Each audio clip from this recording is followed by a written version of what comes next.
The stated purpose of the series is to expose the entire student population to an array of individuals whose experience, commitment, and multicultural perspectives will serve as an inspiration to the college community. As the explosion of the 21st century technologies makes ever-increasing amounts of information available, it becomes imperative that our students and our communities learn to wield these powerful tools to keep their voices, their images, their truths actively engaged in global humanist discourses. The authors, journalists, entrepreneurs, politicians, and public servants, scientists, and medical professionals, and all the other individuals who contribute to our lives and our histories show our students that success can and will be theirs. In sharing their knowledge and their strategies for success, Presidential Lecture Series speakers teach our students how to use the resources they have within themselves to stay committed to their goals. Medgar Evers College, through its presentation of the Presidential Lecture Series, reaffirms its commitment to excellence, to the transformative powers of education, and to providing our students with the inspiration and tools they need to realize their personal visions. So I want you guys to sit back, relax, enjoy yourselves, start to get your minds like a sponge and soak up all the information that you can, because indeed you're in for a treat. All right, now we're going to go into the performing artists, and it is Medgar Evers College's own George Oliver, accompanied by our Medgar Evers College choir director, Professor Glenn McMillan.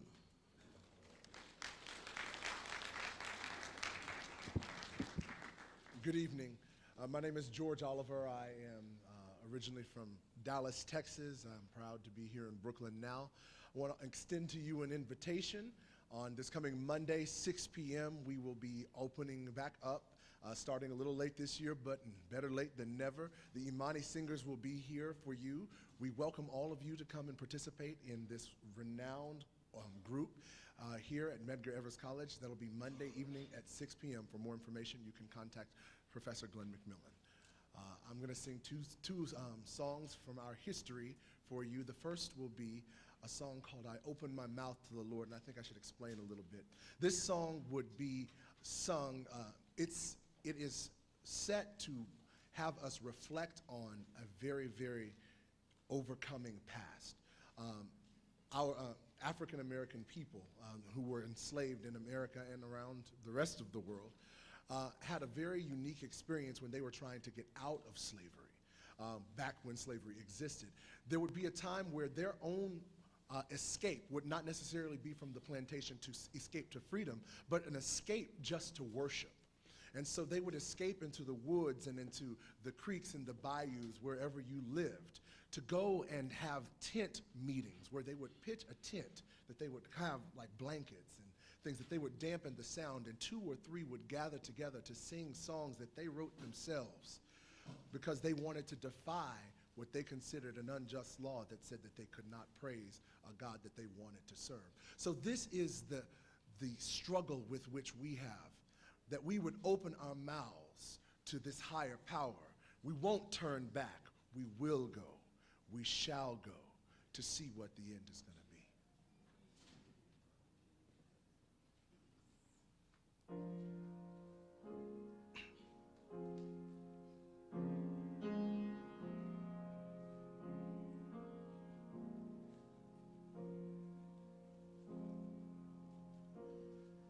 I open my mouth to the Lord, and I won't turn back. I will go, I shall go to see what the end is gonna be. I open my mouth to the Lord, and I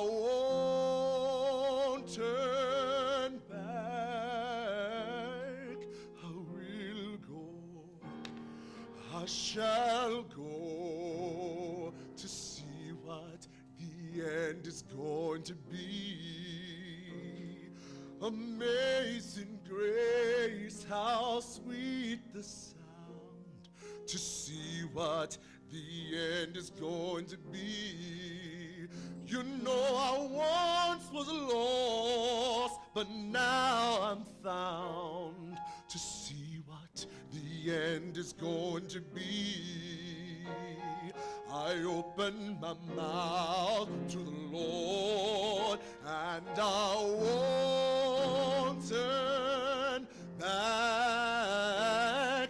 I will go, I shall go to see what the end is going to be. If you don't believe that I've been redeemed to see what the end is going to be, come on and follow me down to the Jordan stream to see what the end is going to be. I open my mouth to the Lord, and I won't turn back. I will go, I shall go to see what the end is gonna be.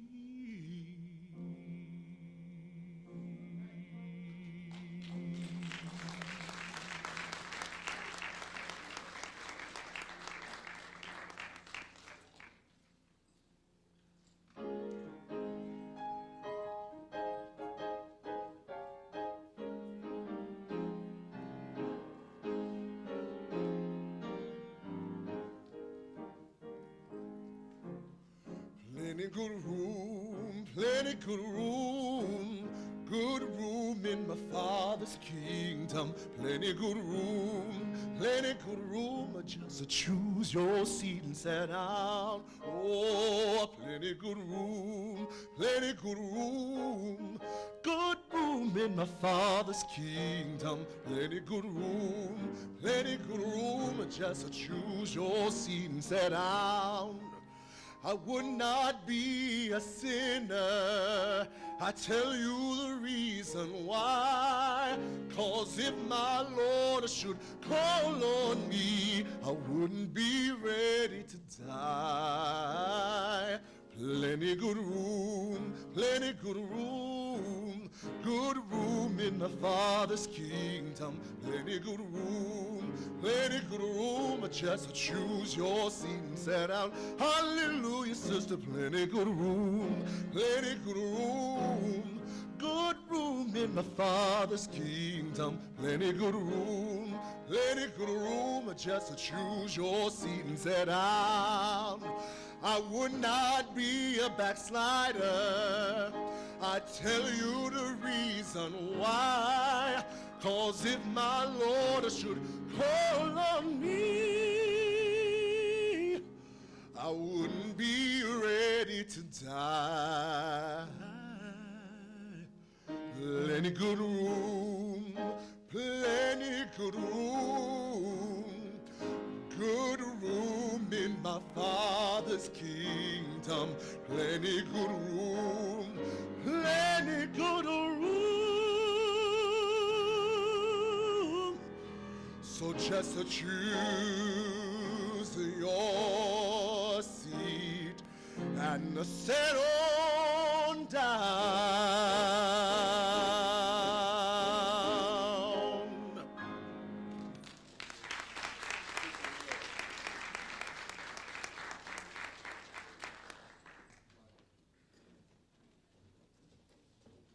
Nicely done. Let's give him another round of applause.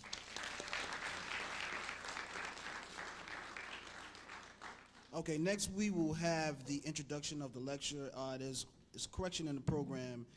The introduction of the lecture will be done by Medgar College's own Professor Augustine Okoreke from the English department.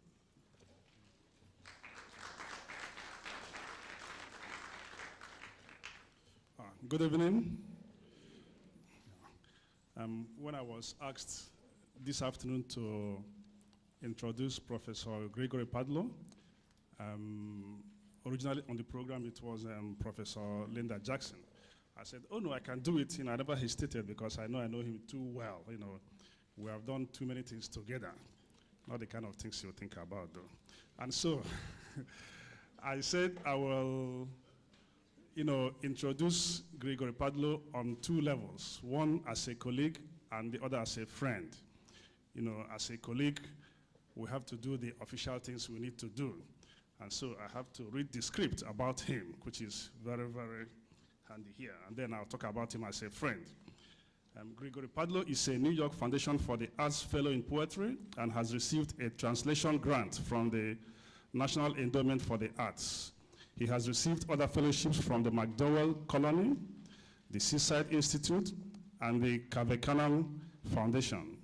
His poems, reviews, and translations have appeared in many literary journals, including Black Issues Book Review and on National Public Radio. His volume of poems, translated from a Danish poet, was published in 2004.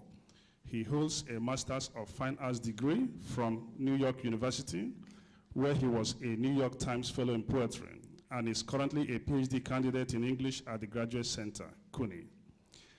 An assistant professor of English and creative writer at Medgar College, CUNY, Padlo also teaches several poetry workshops. Poetry workshops a year in Kingston, Jamaica, for the Calabash Literary Trust. At his home institution, Padlo is an active mentor for the Black Male Development and Empowerment Center, a pioneering initiative addressing the crisis in black male enrollment and retention in higher education. He serves on the advisory boards of the National Black Writers Conference, the North Country Institute and Retreat for Writers of Color, and the Center for Black Literature at MEC. Since 1996, he has served on the editorial board of Painted Bride Quarterly. Professional memberships include PEN American Society, Poetry Society of America, Poets House, and associated writing programs.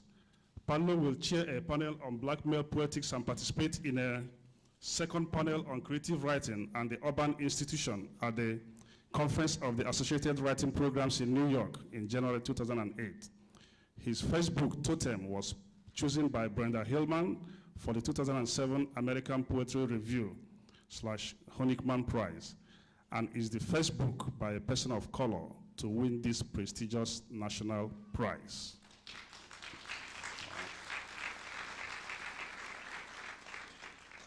As a friend, I met Greg Padlo some 5 years ago, and the first time we talked, we had this common experience. He had lived in Denmark for a number of years. I had lived in Germany for over 10, 11 years, and we talked about our experiences, and the kind of, the problems that confronted us, the challenges as a young black male in Europe, And he speaks Danish very, very fluently, and I speak German very fluently.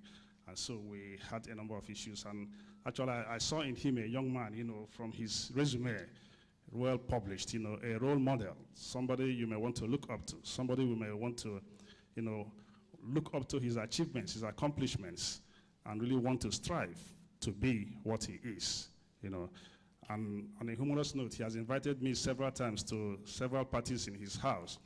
And on Friday, I'll be attending one too. So, ladies and gentlemen, let's welcome a teacher, a professor, a scholar, a poet, and a critic, Gregory Padlo.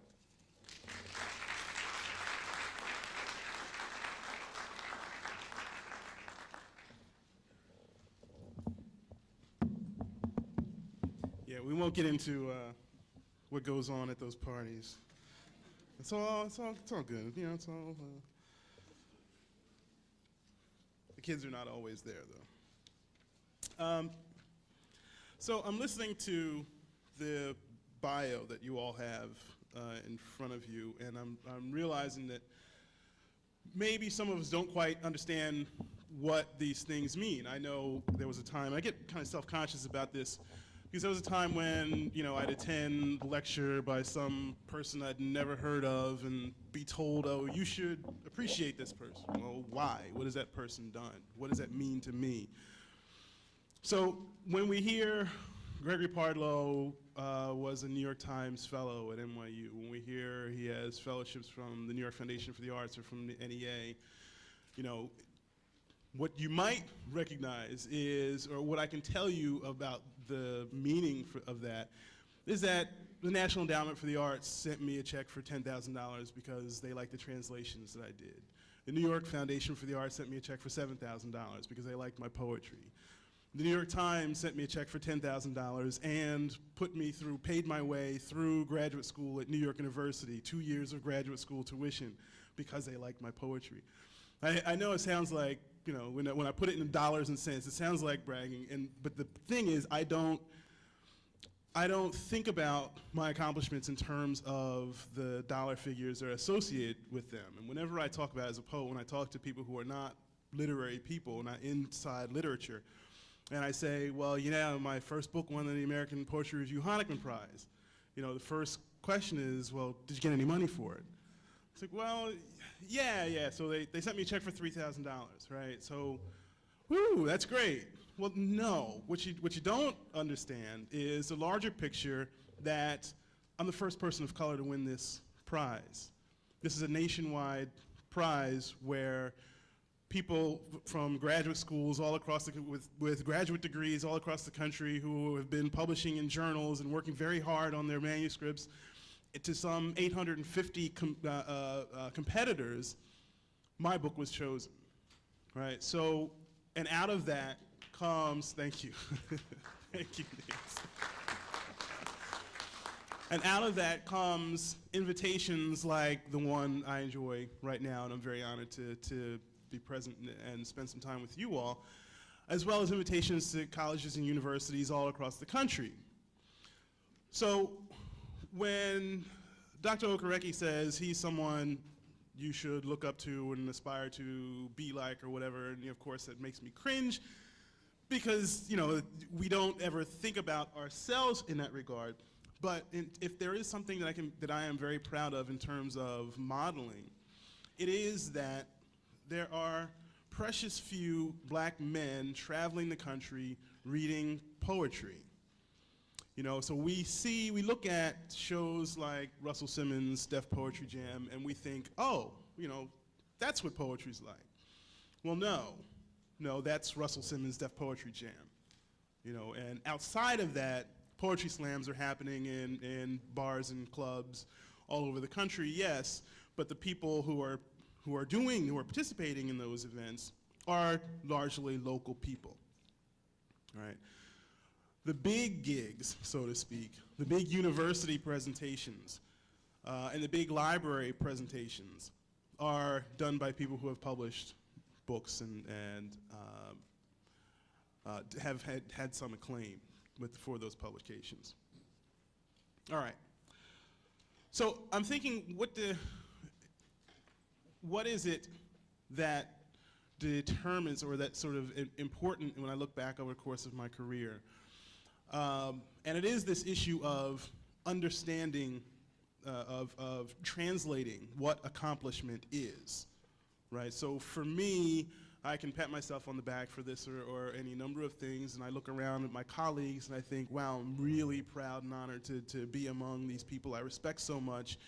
And then I come to my students, and my students, not only my students, but people outside, as I say, outside of liberal arts even, don't have a measurement, a way of measuring what value to the community these people have, because we're usually used to measuring in terms of material goods or financial value. Since Dr. Jackson's not here, I'm going to talk about him, right? He's not going to poke his head in. So I run into Dr. Jackson out by the library, just for example, and this is actually my hang-up. So I realized that over the course of the past 10, 15 years, my education, my career in education, both my own and teaching, I realized that my value system is skewed considerably from the value systems of normal people, right? And so I sent a copy of my book to Dr. Jackson, and I run into him, and he says, Professor Barlow, congratulations, it's a beautiful book. I'm going to be out of town, going somewhere with my wife, and I'm going to have some free time, and so I'm going to take the book with me and maybe read it on the train. And I'm thinking, no, this is not leisurely reading. The poetry is challenging, and you might want to bring a dictionary, and if you have any trouble with the poems, feel free to give me a call or shoot me an email. I can help explain something. And I'm used to giving this sort of caveat, don't expect to sit down and read like Maya Angelou, oh la la la la la. And then, of course, I realize I'm talking to Dr. Jackson. I'm watching his face go, hey, man, what are you saying? I won't understand poetry? So I was a little self-conscious about it. But so I realized how skewed my value system is, and I had to clean that up a bit. But how did my value system get to be so far away from those of the mainstream? It's the way I measure success, I realize. Every time there's been a critical change in my life, that critical change has been accompanied by or caused by a change in my measure of success. So institutionally, of course, how does Medgar Evers College measure success?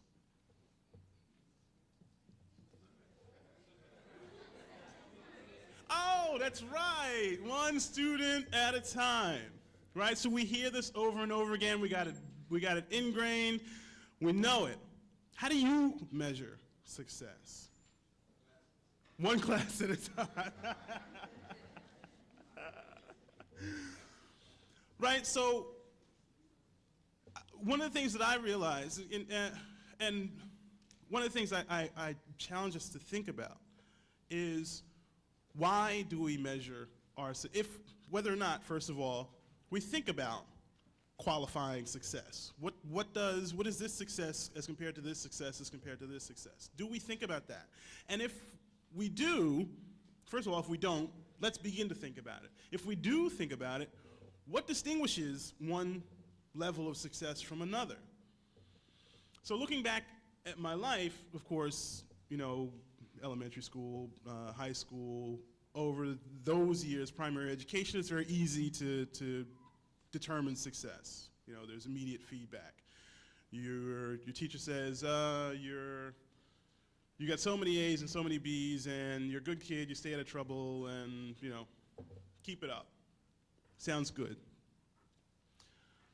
I realized that when I got to college, I had no image, I had no standard, I had no way of measuring success, because I'd never known anybody who had gone to college. No one in my family had done it. And I'd met people who had gone to college, of course, but I'd never interacted with anybody on a level at which I could ask them, what does it mean? What is that experience like? My measurement of success, of course, were either criminal, which was, what's his name from New Jack City? Nino Brown, right? Yeah, so I had Nino Brown, and of course I had Scarface, or if they weren't that kind of criminal, they were the other kind of criminal. So Donald Trump, right, or Joseph Kennedy, yeah. So you all know Joe Kennedy, the senior, was the first, he ran the Securities Exchange Commission. The reason he got the job running the Securities Exchange Commission was because he was the first stock manipulator. The Kennedy fortune was largely made, not only of running liquor in from Canada, but by stock fraud. Okay. So we make him, we make our criminals, we reward our criminals with these types of positions. So these are the models that I had in mind. What does it mean that the only other model that I had for what it meant, particularly to be a black college student, was a different world? Many of you are too young to even remember this TV show, right? That's right. All right, so we had Dwayne Wayne, and what was the other guy's name? His buddy?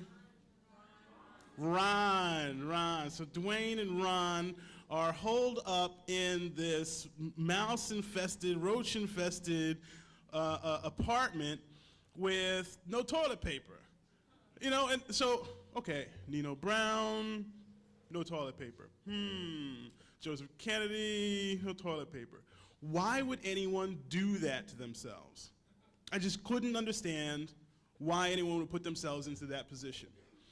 So of course I go off to college, and without any measurement for success, I quickly failed. I failed out, basically. And just about all of my friends, you know, we were good middle-class kids. We all were expected to go to college. We all grew up together and left home with big hopes of long-term success. We, of course, as I said, we had no understanding, no way of comprehending short-term success. So the middle period was all gray. And I came home to discover that, hey, look, all of my friends are back home too, right? And as I think about the reasons why that happened, I realized that our parents considered themselves successful because they, you know, they were good middle-class people. They had gotten out of whatever situations they were in. They had bought homes where they had lawns and swimming pools, and they assumed the measure of success for them was that their children were going to go to college, unlike them. What they didn't give us was a way of our understanding what we were doing. And so we all ended up back home, uniformly. So I went to work pursuing the Scarface, Nino Brown, Joseph Kennedy model. And the first job I got was as a mail clerk in an advertising firm. As the mail clerk, I got to go all around the company. I visited everyone's office, and I got chummy with a lot of the executives. And you know, you would think as an ambitious young man, I would find out their success stories and model my life, take some advice in terms of how I would live my life. But instead, because these were mostly white men, I didn't see a way of emulating what they did. I didn't see a way of reproducing what they did. All I saw was that I had to compete with them. And so, being very ambitious, I managed to get a job on the sales force. I was the youngest person ever hired for this advertising firm outside of Philadelphia. And I was making an awful lot of money as an 18, 19-year-old in the late 80s. And I was living at home, so I was paying no bills. What does a 19, 20-year-old black man with a lot of money and no financial obligations do with those resources? Say it. Could you be any more stereotypical, Greg? You go out, and because what does a 19, 20-year-old black man with a lot of money really want?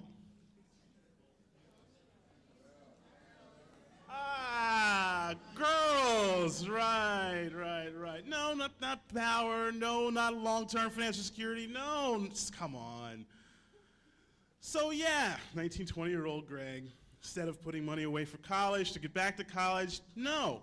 I want to immediately compete with the white executives who have master's degrees and have been in the workforce for, you know, dozens of years.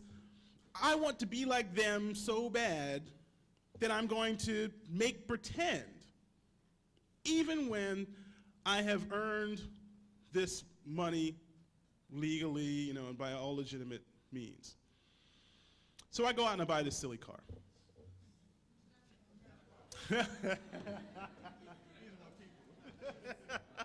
What kind of car? I don't even know if you'll remember it. It was Mitsubishi Starion. Do you remember that? Yeah, it's a $30,000 car. Yeah, leather interior, something. Right, so all of this shallow, it's got the stereos in the steering wheel. This is the late 80s I'm talking about. So y'all are like, yeah, I've seen that before. But no, in the late 80s, they weren't putting stereos in the steering wheel. It was a big deal. So I got this silly car, right? And what do you do when you have an expensive car? You drive up to the corner, and you look around. I see you looking at me, right? Now think about yourself standing on the corner when these vehicles go by. What are you thinking about those people? They've done something. Now, that's how screwed up we are. That's our fault, number one. But yeah, we're not thinking, wow, that's a person of character. Wow, that person must have worked really hard to get that vehicle. That vehicle symbolizes confidence and success. And if I had the opportunity to sit down with that individual, I'm sure I'd be terribly impressed. Are those thoughts anywhere? No. You don't think that when you're standing on the corner or on the street having a conversation, and this monster of a vehicle comes barreling down, and your eyes you got blind spots in your eyes from all the chrome glinting, and the music is blaring in your ears, and you're saying, "Good Lord, someone just please destroy that thing." No, we're not thinking, "I admire that." Wow. No. So I got this car. And of course, when I was in college originally, before I dropped out miserably, there was a young lady that I was very interested in. She wasn't dismissive of me, but she wasn't terribly interested in me. But now I have the car. So what do? I call her up, Valerie Jordan. Oh, she was so beautiful. Oh, my goodness. Oh, lived in Teaneck, New Jersey. Her father was a doctor, too. I remember just being so intimidated. Yeah, good family. But, she was raised with stuff, right? So she wanted stuff. So I call her up, I'm working now. I want to take you out to dinner. All right. So I pull up to the house, and she comes to the door. She says, "How'd you get here?" So I drove. So, "Where's your car?" I says, "It's right there." She says, "Nah, that's not your car." Yeah, that's my car. How'd you afford it? Nah, that's not your car. You borrowed that from somebody. No, it's my car. I bought it. Nah, it's not your car. Like, lady, listen, it's my car. Can we go to dinner? Of course, the whole time in the car, it's like, "This your car?" "Yeah." "You're right. You rented this car for one night?" "No." All through dinner. Of course, now you know. The dinner is ruined because this woman is fixated, obsessed with this car. Like, it's a car, for crying out loud. Let's get over the car, and can we talk about, more interesting things?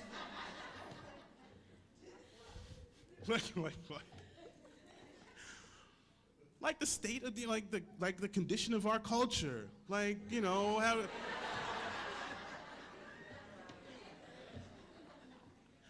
It's a car. It's a stupid car. So I was so disgusted. I took her home, and no. You want to talk about the car? The car is not me. I am not the car. The car doesn't even represent me in any way. I was very insulted, and I realized how silly I was being.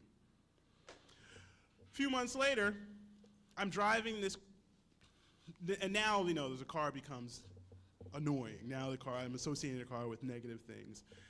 And I feel like because every time somebody looks at me, I know they're not looking at me, they're looking at the car.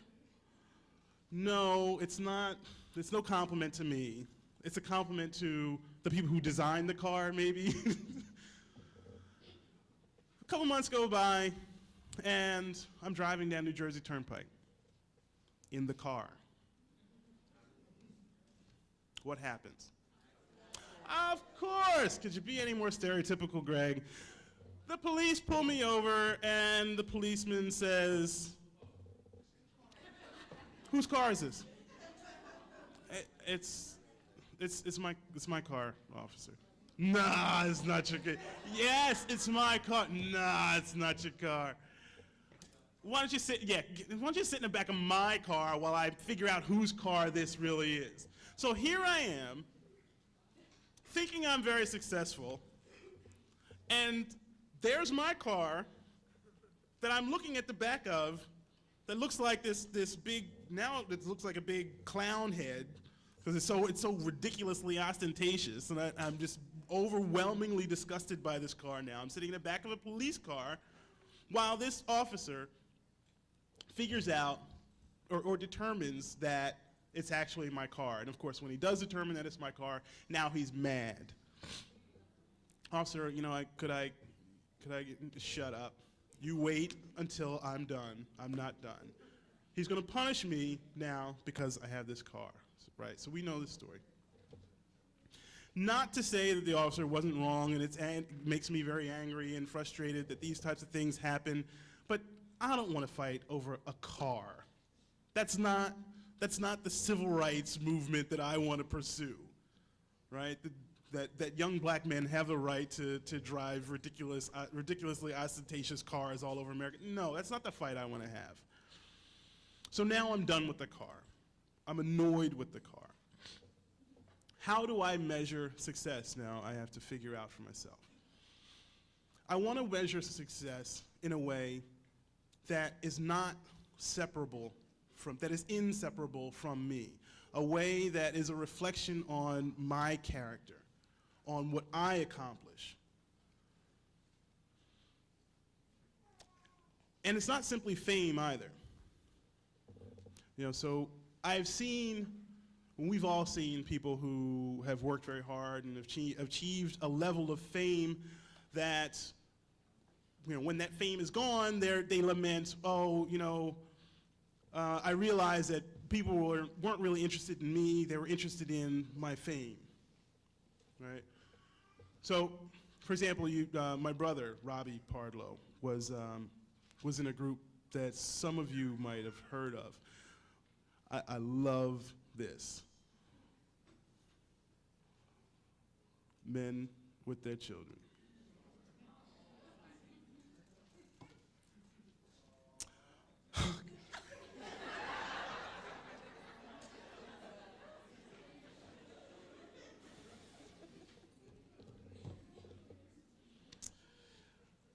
So my brother was in a group called City High years back. You remember? Oh, yeah. Yeah. What would you do? I didn't get to sing it, right? So was that how? Go ahead, sing it. Huh? I can't hear you. No, the other one. The other one, not him. Not the one who was in Sister Act. Robbie, the other one. The one with tattoos all over the place. The one, and so how ridiculous is this? My brother is got chains like with these huge rope-like things. He's got tattoos all over him. He's hard, right? The boy grew up in the suburbs. The boy had a swimming. I took him to swimming lessons. And here he's like, no, man, stop. What the things that we do, the things that, how we compromise ourselves for some image of success. Again, how do we measure? So I didn't want fame, because that's cheap too. That's another car. People are not looking at you when you're a celebrity, they're looking at your fame. So, let me check my notes here, make sure I'm not missing anything. Okay, so as I look back over I'm going to read my notes and sheet here. As I look back over my brief adult life, I realized what I enjoyed most was success in selling, back to the advertising job. The thing I enjoyed about the advertising job was selling products to people that they needed, selling things that people needed, that improved their lives and their businesses, that had an impact. Sounds cheesy, but it wasn't the money that I got a kick out of. I got a kick out of people saying, you know, that really made a difference. That really helped me out. That was meaningful. And so, inevitably, so these are the things that I realized could not be taken away from me, could not be doubted or denied. And inevitably, following that logic, I was led to a life of the mind, a life of intellect, of writers, communities of thinking people. And of course, the only place I ever felt comfortable was in an educational environment, lifelong learning. So it led me to academia. I went back to school. Here was the, I still was resistant. I went back to school thinking I was going to go to law school. And I realized that I didn't know any lawyers, not to say that they don't exist, but at the time I couldn't think of any lawyers I knew that I respected. And if we don't have models for these things, then there's no way of envisioning ourselves. I mean, it takes a supreme act of creativity to envision ourselves as something we've never seen before, right? So fortunately, I had my creativity, my imagination at the time was not such that I could imagine myself being happy as a lawyer. And I began writing, something I'd always gone back to.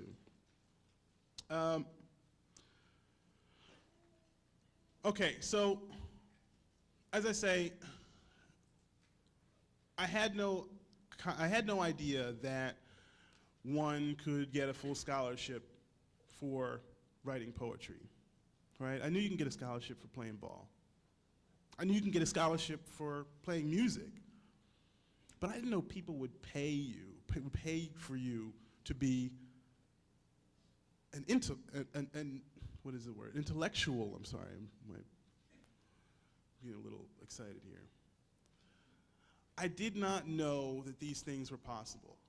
Fortunately, again, as I changed my measure of success, as my measure of success got to, I want to do things, I want to pursue what I'm passionate about. I want to enjoy, not necessarily the money, but I want to enjoy the response that I get from a community of like-minded people who respect me, acknowledge me as a human being, as an artist, as a thinker, and are not attaching any external values to what I do. As I pursued that, and as, here's the advice part of the presidential lecture, as any of us pursue the things that are most valuable to us that are not attached to external things, inevitably, success comes to us. If you enjoy what you do and you're committed to what you do, you cannot, all right, so there's going to be a period of time when you may have to live like Dwayne and Ron in the roach-infested apartment with no toilet paper, and you'll think, we've all heard this story, right? I mean, I'm not telling you, in this instance, I'm not telling you anything you don't know. You know, there is a period, but when anyone that I've ever known has sacrificed themselves, and I know some people, I work with people, and I know people in the literary world who are amazingly, ridiculously successful in what they do. They don't drive fancy cars. They don't dress in ostentatious ways.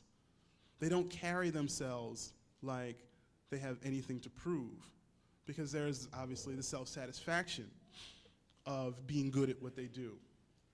And the world finds a way to support people who are good at what they do. Inevitably. So it came as some surprise then. Initially, it came as some surprise when I told my students, you should come to or you should attend the presidential lecture next week. Well, who's giving it? Me. Yeah, come on. Who's really, come on, really, who's got? No, seriously, it's me. No, you joking. You ain't no about, and this is what's in back of this, right? You ain't, I know they don't mean that. I know my students love me, I love that, but in the back is like, there is this assumption. Now here's where we all are responsible. There is a presumption.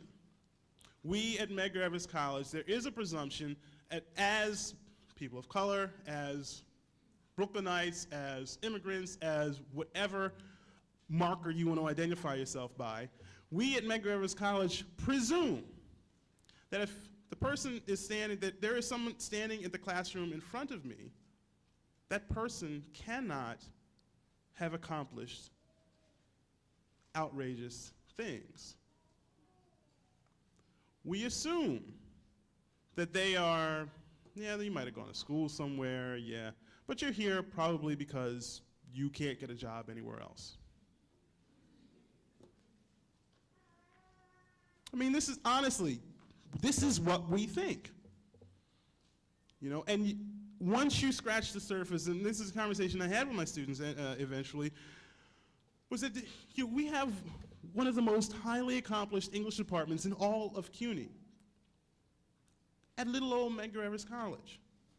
We have the accolades and accomplishments that the faculty members in the English department here have are comparable to graduate schools throughout New York City, not just CUNY.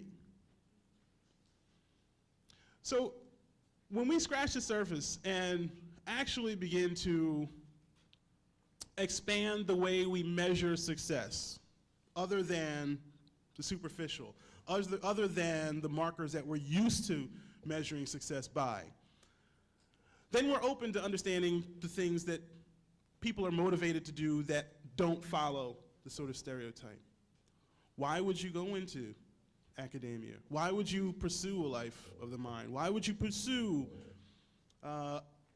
anything in the liberal arts, any profession in the liberal arts?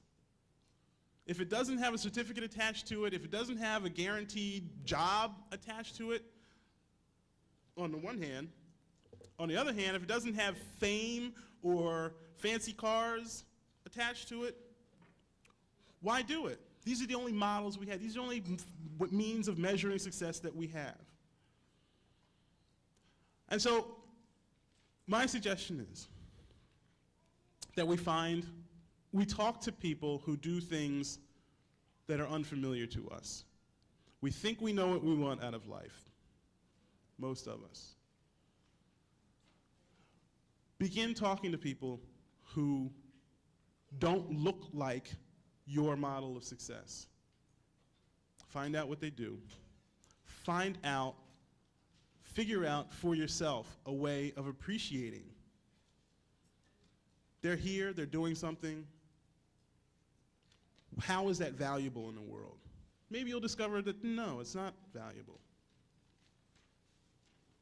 But find ways of organizing and understanding the larger scope and why people choose to do the things that they do. Questions?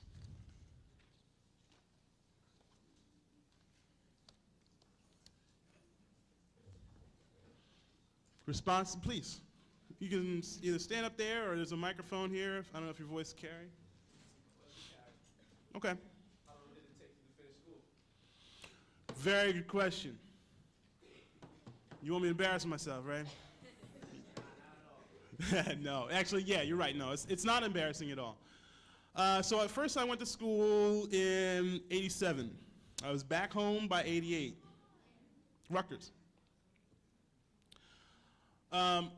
I didn't go back to school again until '91.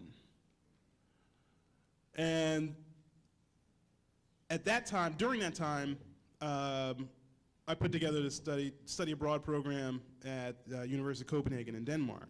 I went over there and began traveling, and my mind just exploded. There is life outside of Philadelphia and South Jersey. There's life outside of New Brunswick, New Jersey. I had a very provincial outlook on the world. All I knew was the culture that I came from and the people that I knew and the circumstances. Everybody else has to live that way, right? So I was really thrown. The short of it is I dropped out of school again, but this time for a good reason, and that was now I needed to travel. Now I was hungry. I did not know these people could live so differently from me and be happy. They weren't, they didn't have, these people rode bicycles to work. There are stoplights in the bicycle lanes, and there are the crowds of bicycles going to work and home every day. It blew my mind. So I dropped out, spent a year traveling, and came back home. By the time I got back home, I got another job and worked for a little while. I couldn't, now by this time, I was too old to get any money from my parents, which I should have been too old to begin with. But I was too young to claim independent status. So I couldn't finance my college. And I had to wait until I was 26 to actually go back and be able to afford it. So by the time I went back, it took me, and I realized I wanted to pursue writing. It took me another 5 years to finish my undergraduate. So from 1987 to 1999 was my undergraduate career. By the way, I was on the dean's list every semester from the time that I finally went back in earnest. Yeah, it's a long time. You're like, damn.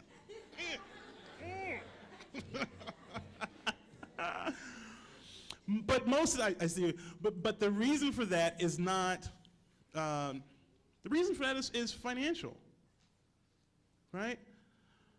So, a lot of us will, and if there's anything I would like for you to take from that, is that you don't have to get it done all in a block.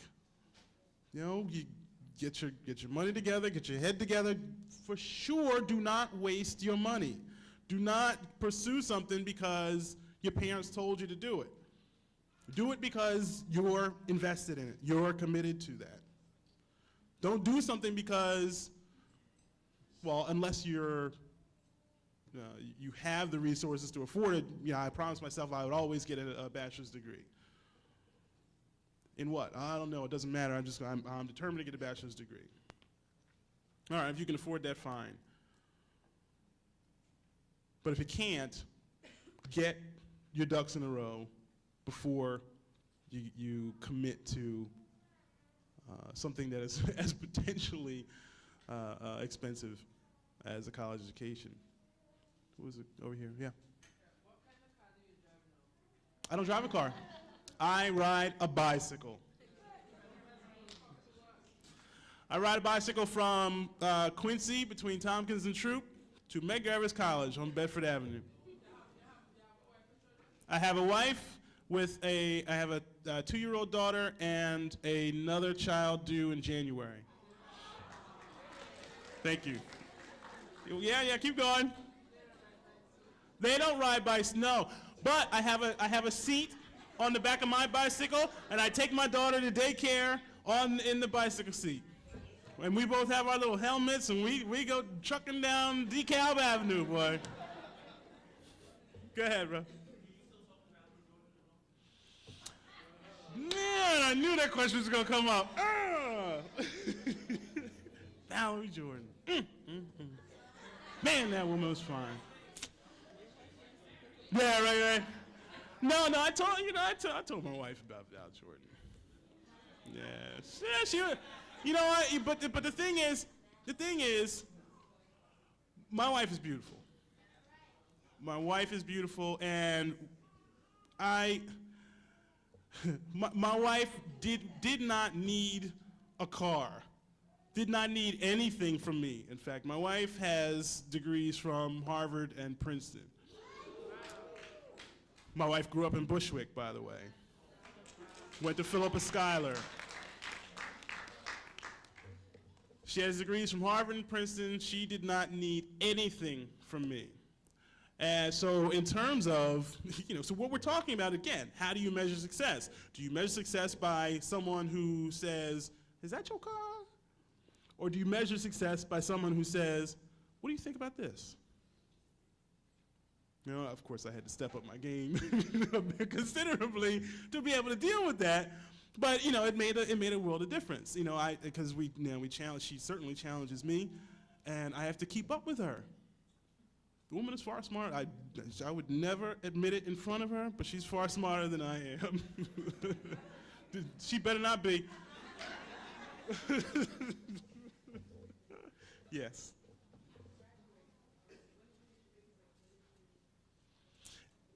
Well, what do you consider the big break? Well, I'll tell you, because when I applied to 4 graduate schools, 2 of them rejected me, 2 of them accepted me. The 2 that accepted me were Columbia and NYU. I went to meet the director of the writing program at Columbia, and she said, "You're coming to Columbia, we want you, there's no ifs, ands, or buts about it." I said, "Well, I still haven't heard from NYU." She says, "This is Columbia. You're coming to Columbia." I said, "All right." Week goes by, I get a call from NYU. "Yeah, this is NYU. We'd like to offer you the New York Times Fellowship. That's full tuition plus $10,000. So I called, this is me, Columbia? NYU says they're gonna give me full tuition plus $10,000? This is in the background, right? Well, this is Columbia. Come on. She says, all right, let me see what I can do. I'll call you back. She calls me back. She says, well, I can get you a $10,000 scholarship. So what do you mean? Tuition is $60,000 at Columbia. So you're telling me I'd only have to pay $50,000 at Columbia or make 10 grand at NYU? Yeah, this is Columbia. I'm like, all right. So I consider that a break, right? So, and from my undergrad, I tell you the truth, the first time I made Dean's List, I'm having failed out of college and banged my head against a wall thinking I had to pursue this, that, or the other thing, and finally realizing, you know what, this is what I want to do, this is what I enjoy, and allowing myself to do that and succeeding. That was the first time I made Dean's List. That was the big break. Everything after that has just been par for the course. Because I'm not, these publishing a book is a big deal. All right, I'm not going to downplay that, but everything else is part of my vision for where I'm supposed to be. Yeah. So you were going to school. You went back to school, and you was working also to pay for school. Yes, I was a bartender. And I studied, yeah. Yeah, I had my books under the bar. I was a bartender during the day. I went to school at night. I had my books so during the day, you got it's an old man bar. You got old men sitting there, and I know what they drank, and I just pour their drinks, and they sit there and talk to themselves and mutter all day long, and I get to study. It was towards the afternoon happy hour that it got busy and I couldn't get any work done. But yeah, So how did you pay for it? how did I pay for it? This was South Jersey now, keep in mind. My rent was $225 a month. Yeah, so I had a room in a house in South Jersey. As I said, South Jersey ain't New York. Big difference. So living was a lot more affordable, and I took out loans. You know, like I said, I had to wait until I was old enough that I could claim independent status. I mean, I got financial aid, and to augment the lack of, my paltry income, I took out loans. It was a,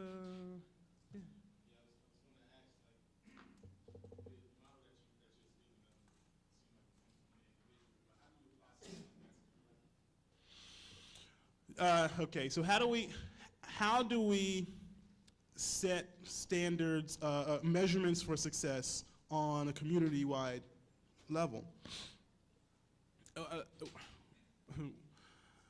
Well, my knee-jerk reaction to that is we can't. We don't start, and of course, there's no such word as can't, right? So I say that sort of as a throwaway response. But I think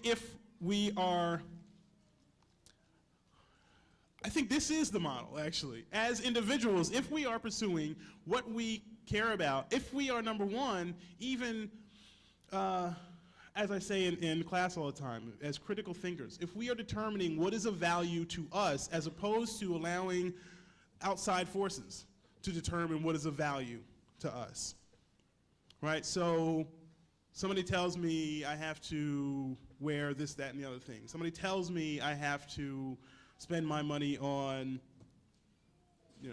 whatever. That's of value. As long as we as individuals question, well, and we may say, I like having X, Y, Z thing. That's fine. But as long as we have thought through and said, well, I know that it's the reason I like this is because it's been beaten into me and I've been conditioned to appreciate this thing over, so many years of my life. But I choose to value that. So as individuals, if we are all making that critical process, going through that critical process of determining why it is we value the things that we value, I guarantee that the things that we value will become more and more diverse, right? And we'll be more open to other types of value systems. And so as a community, I don't think our goal should be to impose any value system, right? In fact, as a community, the one value system that we should impose is the explosion of value systems, other than, be kind to one another, look out for each other and each other's kids, right? Care about people's success and health, care about service to one's community. Compliment and thank one another for. I can't tell you how thrilling it is when a student comes in, and I'm not that old, but when a student comes to me after, a couple of years or more and says, Professor Partlow, I had your class, and I'm like, yeah, of course I remember you, you said blah, blah, blah, and that meant something to me.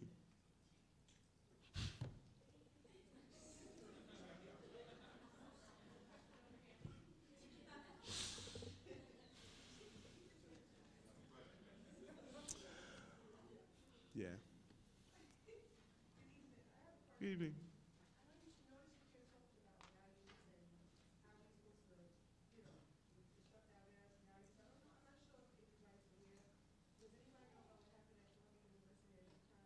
The noose, they hung a noose over a professor's door.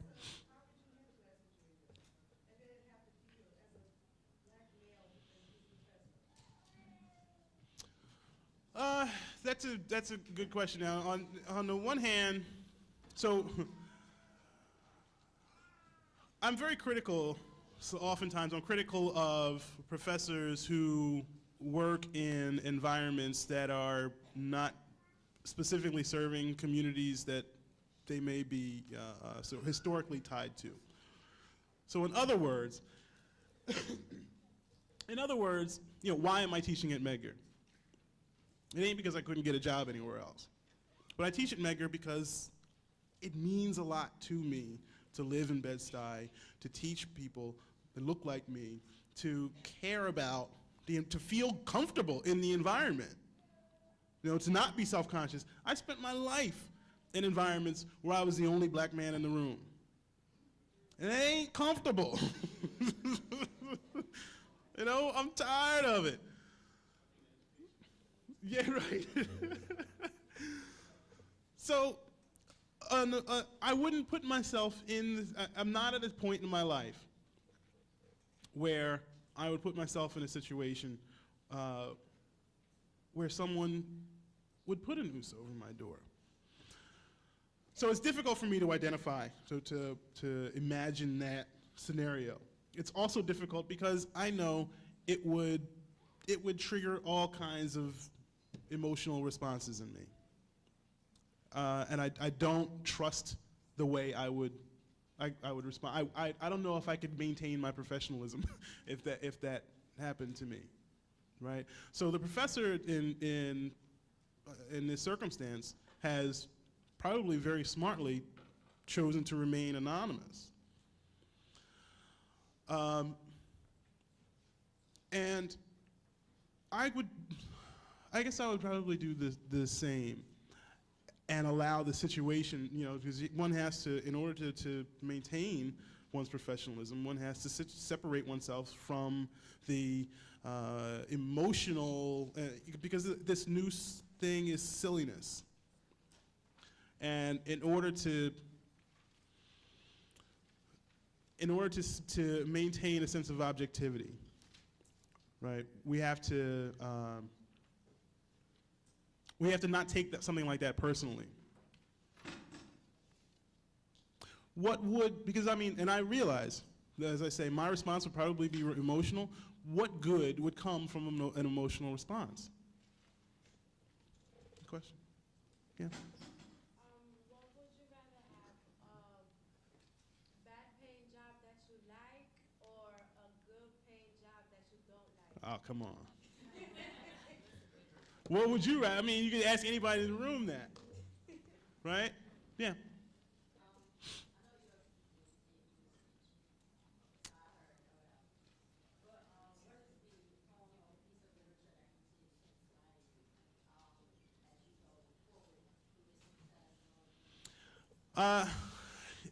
What piece of literature continues to inspire me? I'm always discovering work. Now, you can imagine, I've read just about every piece of literature written by a person of color in the United States, since Phyllis Wheatley in the 18th century. And so there are, of course I go back to Richard Wright, I go back to Ralph Ellison's Invisible Man. That book is just constantly revealing new things to me. But my big interest is in, like right now I'm reading the Russians, like Chekhov and cats like that. My interest in translating is discovering poetry outside of my language. I'm reading a lot of poetry in Spanish these days. So there's no single item that, that I would say this is invaluable. This is, I couldn't do without it. But it's the whole process of learning, of growth. Yeah. Go ahead.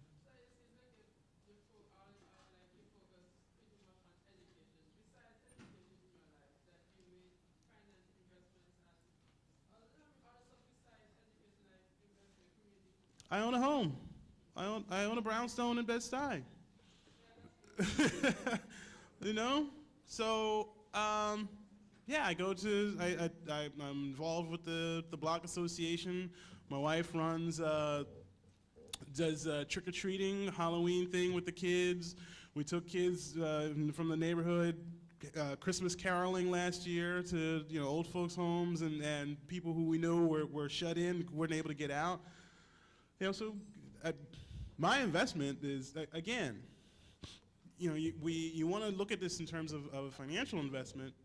That financial, of course, I care about the value of my home, but that financial investment is not how much it's worth is not the end of it. Yeah. Aspiring writers? Stop writing. Seriously, stop writing. See if you can. If you can stop writing, then you don't need to be doing this. It comes to you. Whatever it is that you are interested in, see if you can stop doing it. If it goes away after a while, you weren't meant to do it. If it keeps coming back, that's the thing for you. Yeah, was there a question over here? Ladies and gentlemen? Go ahead. Hey. All right.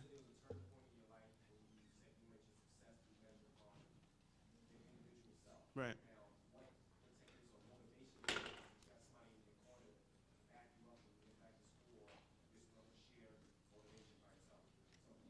Yeah. I guess the thing with me is I was already an ambitious guy. I'd always been an ambitious person. And so anytime that as I said, I made everything that has guided me in my ambitions has been the set of standards that I have applied on, the thing I called future.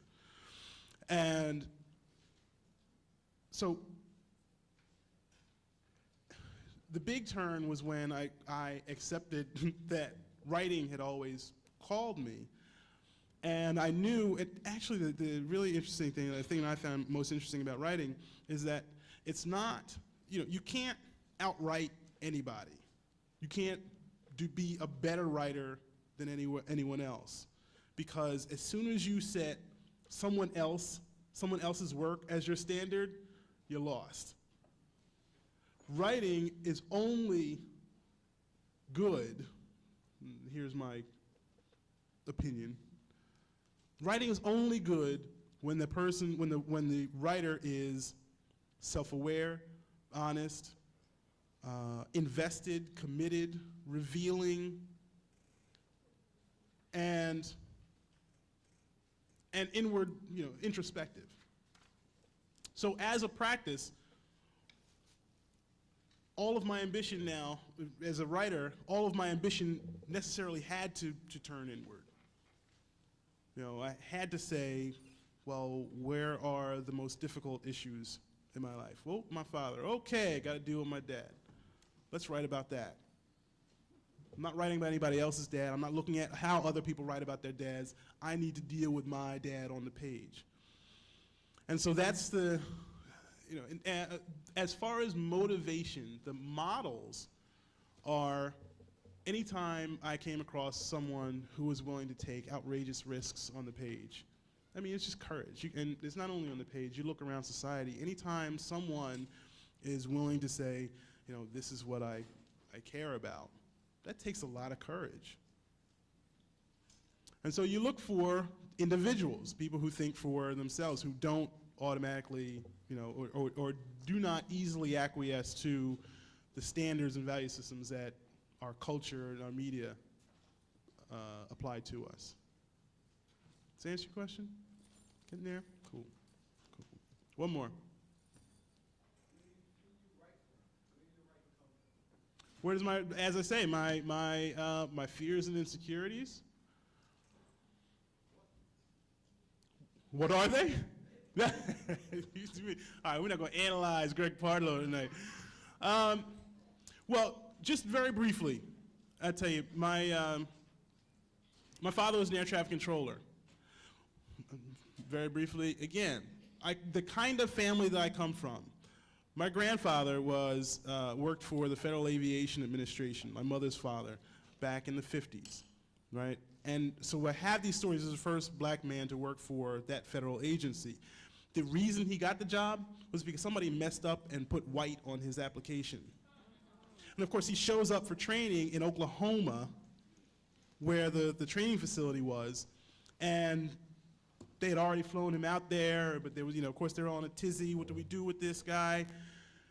They wouldn't even give him a dorm. They put him in a motel room in town off of the federal property.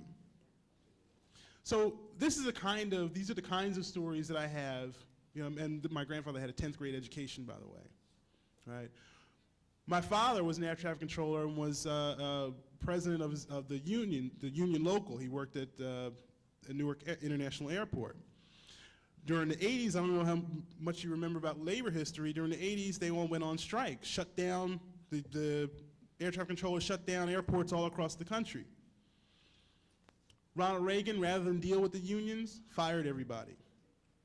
So here's my nice middle-class home, swimming pool, bicycles, garage, lawn. And now my dad is reduced to driving a clunker and working security, working 2 jobs in security in order to pay for this suburban home. The electricity would go out. Fortunately, it was winter, so we kept a cooler outside for our milk and cheese and eggs and stuff in the snow. We had kerosene heat. We had candlelight, right? My father didn't always respond to his adversity in a healthy manner. Sometimes there were substances in our home, right? We had to deal with it. You look back, there's an awful lot that I'm very proud of in how my family survived.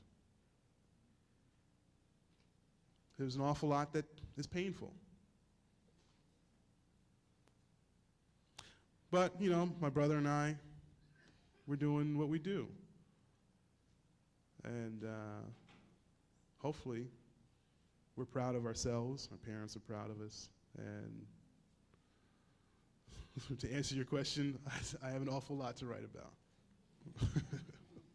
Ladies and gentlemen, thank you. I'm really honored to have been invited. Thank you, VP Davis. Thank you, President Jackson. Thank you, my students I admire and cherish. Get home safely. Write your papers. Get them in on time. I don't want to chase you down.